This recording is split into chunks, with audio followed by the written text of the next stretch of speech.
I have got on the phone line with me a man who has travelled to Zambia to keep up with his trade as a boxer, and he's been boxing as a pro for a while now as well, and he does a lot of charity work. You know what? He does a lot of stuff, actually, Suz Member. I think it's very, very hard to list everything that you do. You're a bit of an all-rounder, aren't you, Suz?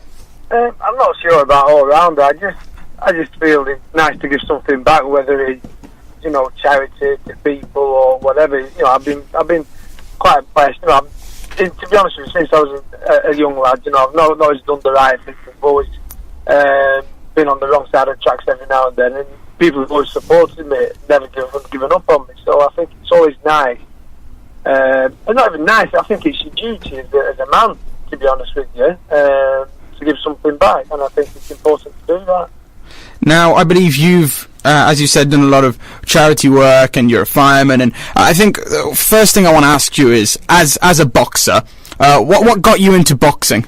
Well, when I was about 10, I'd always been a sports sort of young lad, always playing football in the street, kicking footballs, and, cricket and things like that. A friend of mine, he went boxing, and one day I saw him and he said, "Oh, what?" I said, "Where are you going?" He said, "I'm going boxing." And it was quite ironic because a few days before that, I'd gone to a dumbbell sale and I bought a book. And I actually bought the book because I liked the picture on the front. It was a Rocky book. And the picture on the front was a picture of Rocky with his eyes sticking out. And I've still got that book to this day. And I read the book in one night, back to front. I read it all. I started reading about 3:30 in the afternoon, and I think I finished it probably about 3:30, 4 o'clock the next morning. And I just read it back to back. I just couldn't put it down. And that was it. I was hooked.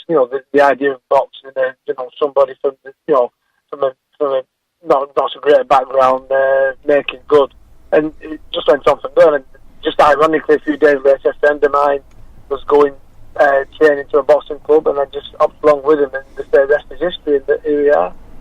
And now, of course, you've come to a point, and you've done professional boxing. I believe you wrestled you boxed your first pro match in England, I believe. Was it this year?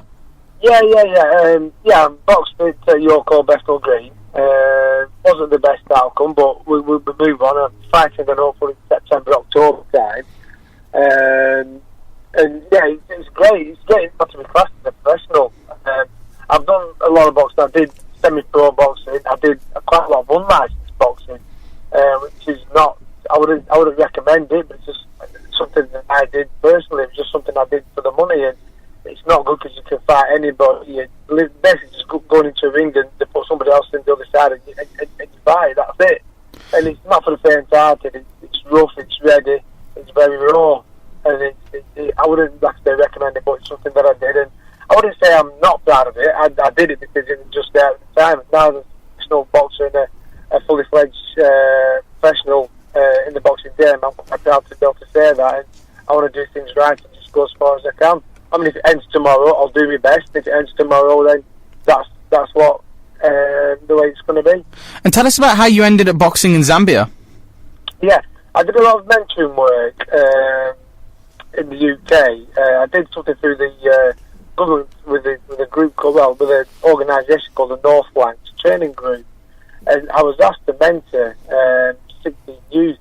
And basically, what I had to do was do it over. I think it was 16 weeks, 18 weeks. I think it was. And basically, twice a week, take him to a different experience. For example, one week we took him to a building firm and did building for a day. 1 week we took him to the police, did a police positive action day. 1 week we took him to the fire service, did a fire service positive action day. To the army, and basically just getting lads who were maybe, again, not had the best upbringing, but some have been in prison, some have had broken homes, come from care homes, and it's just giving them an insight and just giving them sort of like a positive incentive and mentor them and inspire them to get into work or even just go to college, just do something positive with their lives. And there's this duty, isn't there, for Muslim athletes in the world, especially when you are sort of in the spotlight, Muslim athletes to be good role models, isn't there? And I know you've you've done motivational talks, and I actually recently heard a story about you where you were offered, I believe, 5-figure, 6-figure deals, but because they were from the wrong type of source, you decided to, sort of reject them, as tough as those decisions can be?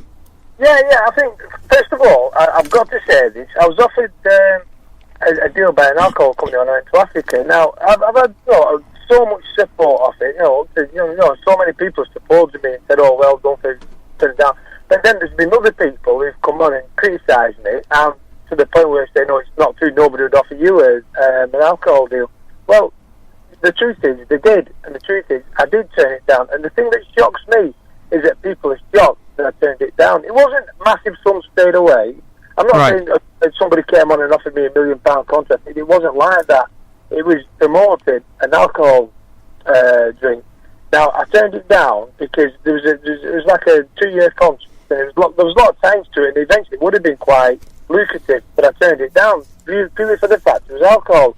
I'm a Muslim, I don't drink, and I've never done drugs, I don't even smoke, and I think it would have been very hypocritical if I was to take on a sponsorship and have a sponsorship by an alcohol company and blend all over me training gear and my fight gear. Of course. And then say people don't drink. It was just hypocritical and ridiculous. And as a Muslim, I wouldn't have done it anyway. And as I say, whenever anybody asks me, I always say, look, I'm a Muslim first, then I'm a man, then I'm a professional athlete. So that's what I look at first, and that's how I'd like to be recognised. And I've got to add this. I'm not the best Muslim. I don't profess to be the best Muslim. I try and pray me 5-time prayers a day. I don't always do it, but I try. And every day is a battle. Every day I battle the demons to stay on the right path. And I'm not saying to anybody, like I say, that I'm the best. What I'm trying to say, I'm the best at trying to be a good Muslim. And if that's the way forward, and if that's the battle that I have to compete with, then yeah, of course I'll do it. And of course I'll try and do the right things when I can. And I think this sort of brings me on as well to mention that it is Ramadan, of course. Yeah. And I know you are fasting. And a lot of people have been sort of wondering about how athletes can keep in shape during Ramadan, or whether they do fast, or whether people who themselves just want to try and keep healthy, how they can go ahead and do this. How do you sort of handle your training during Ramadan? Right. I've got to speak for myself. I can't say every athlete will fast or every athlete won't fast. I'll speak for myself. As a professional athlete, I fast. I train in the evenings. I do a little training in the morning, stretching and things like that, but I train every evening in between my prayers, and I train at night, sometimes after 12 o'clock, and go for a very quick run. And that's how I do it. Before the times between the prayers is between 2 of the prayers, 2-3 hour gap, so I try and train there. And then what I do is, after I finish training, go back to mosque, do my prayers, and then it's time to eat. So I try and keep my training as close to my eating time as I can, so I can refuel again, ready for my next training session. And that's basically how I do it. And yes, of course it's tough. It's not easy, but I'll be perfectly honest with you, nothing in life is. And as a Muslim, as I say, I'm a Muslim first, and I have to do that first. Then everything else that I do on top of that is a bonus. To anybody else who's fasting and wants to train, of course you can train. Of course you must live your normal life. If you don't, then there's no benefit. There's no, I can put it, benefit of your fasting, because you're living to fast. You're not fasting to live. Are you with me? So what you've got to do is carry on your normal daily life and fast. That then gives you that the reason for fasting. If you're going to sleep all day and you're fasting, then the benefit of the fast is not there according to Islam. You have to carry on your normal day-to-day chores to get the benefit of why you're fasting. So obviously, it is great that you are fasting and sticking to these virtues. And I think it's good as a role model that you do these kinds of things, and obviously giving the motivational talks. Yeah. I think it'd even be great as well if you could sort of let us know as well how we can come to support you. Yes, of course. Yeah. I mean, if you keep an eye on my website, which is suzmember.com, look on there. That'll be updated regularly for my next fight. Also, you can follow me on Twitter, which is @Suz Member. Just search that or Google it. You'll be able to follow me on Twitter. Now, you can follow me. You can find out all you need to know about myself if you just Google me. If I can just say, as a Muslim and as a human being, I have to mention something that's very big in the news at the moment. Okay. I'd like to mention the ongoings in Gaza at the moment and Palestine. We should be quite careful, by the way, because of course.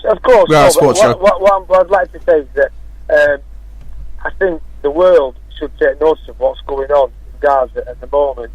They should support the people of Gaza and Palestine and find and realise that sometimes not everything that's reported in the news is correct, and they must find the facts for themselves and support Gaza and realise that the invasion of Gaza by Israel is illegal and should stop.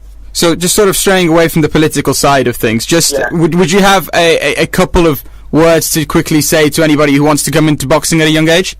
Yes, go to your local boxing club, train hard, listen to your coaches, and take it from there. And most important thing, enjoy it. You must enjoy it. If you don't enjoy it, then it's pointless doing it. Enjoy it, train hard, be disciplined, and then just listen to your coaches and then take it from there. Alright, thanks, Suz. It's always great to have a positive role model on the radio show. Thank you for your time, and thank you for listening. And good luck, and all the best to anybody fasting, and all the best for Ramadan, and to all the listeners of your radio show. Thank you for your time. Okay, assalamu alaikum, Suz. Thanks for taking the time out and speaking to us today, mate. Bye-bye. 100%. Cheers.